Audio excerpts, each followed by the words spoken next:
सबसे पहले तो बहुत बहुत धन्यवाद सब लोगों को जिन्होंने इतना प्यार दिया सनफ्लावर को, और जिन्होंने इसके बारे में अच्छा भी लिखा उनको भी बहुत बहुत धन्यवाद, उनको पसंद आया। तो खुशी होती है जब आप किसी भी ऐसे एक प्रोजेक्ट का हिस्सा होते हैं जिसे लोग अप्रिशिएट करते हैं। और एक्चुअली इसको करते हुए बड़ा मज़ा आ रहा था। जब मैं पढ़ा सनफ्लावर को मुझे बहुत मज़ा आया, और विकास बहल साहब ने इसे बड़ा अच्छा खूबसूरत तरीके से लिखा है। और जब मैं इसको कर भी रहा था तभी भी बहुत मज़ा आ रहा था। तो आई थिंक वो एक एनर्जी है जो करने में जो मज़ा आता है, तो देखने में भी बहुत बार ऐसा होता है कि मज़ा आता है। तो दिस टाइम इट वर्कड, ये हो गया और अच्छा लग रहा है। सबसे पहले तो उनको थैंक यू कहना चाहूँगा कि उनको अच्छा लगा। हालांकि जल्दी जल्दी उनको चीज़ें पसंद नहीं आती हैं, पर ये अच्छा लगा तो मुझे खुशी हुई इस बात की। और एक्चुअली एक नई तरह का नैरेटिव है जिसमें मर्डर मिस्ट्री की जब हम बात करते हैं तो मर्डर मिस्ट्री में वो चीज़ें जो हमें आखिर में पता चलती हैं, ऐसी चीज़ें, तो वो चीज़ें तो हमें शुरुआत में ही पता थी।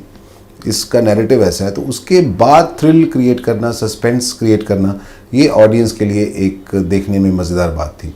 और बात है जिन लोगों ने अभी तक नहीं देखा, मैं ज़्यादा नहीं रिवील कर रहा हूँ क्योंकि जिन लोगों ने नहीं देखा उनका मज़ा थोड़ा सा किरकिरा ना हो जाए। तो एक कहानी को कहने का जो तरीका था उसमें एक नयापन है जिसे पढ़ते हुए मुझे लग रहा था और करते हुए देखने के बाद बहुत लगा। और जिस तरह का बैकग्राउंड और जिस तरह की सिनेमेटोग्राफी है, सब चीज़ें एक टीम का जो एफ़र्ट है और उस एफ़र्ट को लोगों ने अप्रिशिएट किया, तो बहुत अच्छी बात है।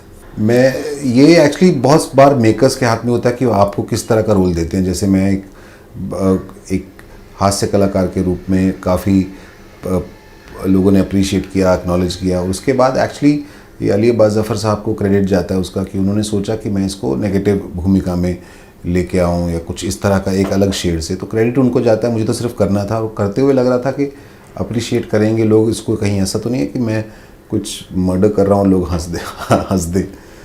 तो लेकिन ऐसा नहीं हुआ और उसको लोगों ने उसी तरीके से एक्सेप्ट किया।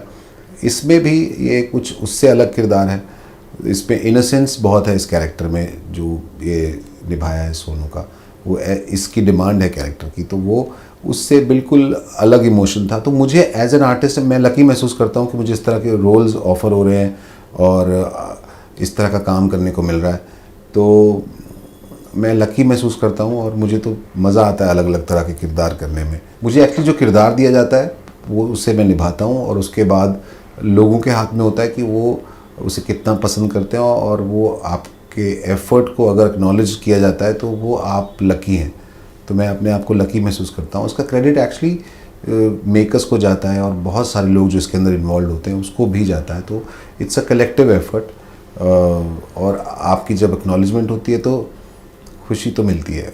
और बहुत बार ऐसा होता है कि जैसे आप स्क्रीन पे नज़र आ रहे हैं लेकिन उसके पीछे बहुत से लोग होते हैं जिनका हाथ होता है आपकी परफॉर्मेंस में, चाहे वो मेकअप के लोग हों या कैमरा लोग हों, डायरेक्टर हो, राइटर हों, असिस्टेंट्स हों, असिस्टेंट डायरेक्टर्स हों। तो क्रू में कितने सारे लोग होते हैं जो नज़र नहीं आते हैं। काम सिर्फ आपका नज़र आता है, पर आपके काम को और अच्छा बनाने के लिए आप अपनी एक्टिंग कर रहे हैं, लेकिन अगर अंधेरा है, लाइट ही ठीक नहीं है, तो आपका काम कैसे नज़र आएगा।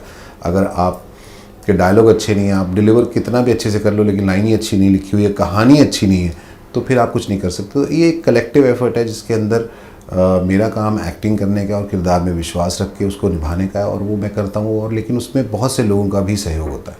रिस्पॉन्सिबिलिटी से ज़्यादा मुझे ये ज़रूर होता है कि इस तरह के प्रोजेक्ट का मैं हिस्सा हूँ जिसमें पहले तो मुझे काम करने में मज़ा आए, मैं एक्साइटेड महसूस करूँ, क्योंकि unless I am excited I can not translate that to the audience. So कोशिश ये होती है, लेकिन बहुत बार ऐसा होता है कि आपको उन्हीं में से चूज़ करना है जो आपको ऑफ़र किया जा रहा है, तो यहाँ पे वो लक फैक्टर सामने आ जाता है। लेकिन जो आप चुनते हैं और फिर उसको निभाते हैं, उसमें मज़ा आता है, तो उसकी पॉसिबिलिटी थोड़ी सी ज़्यादा होती है कि शायद वो ऑडियंस के साथ वर्क कर जाए।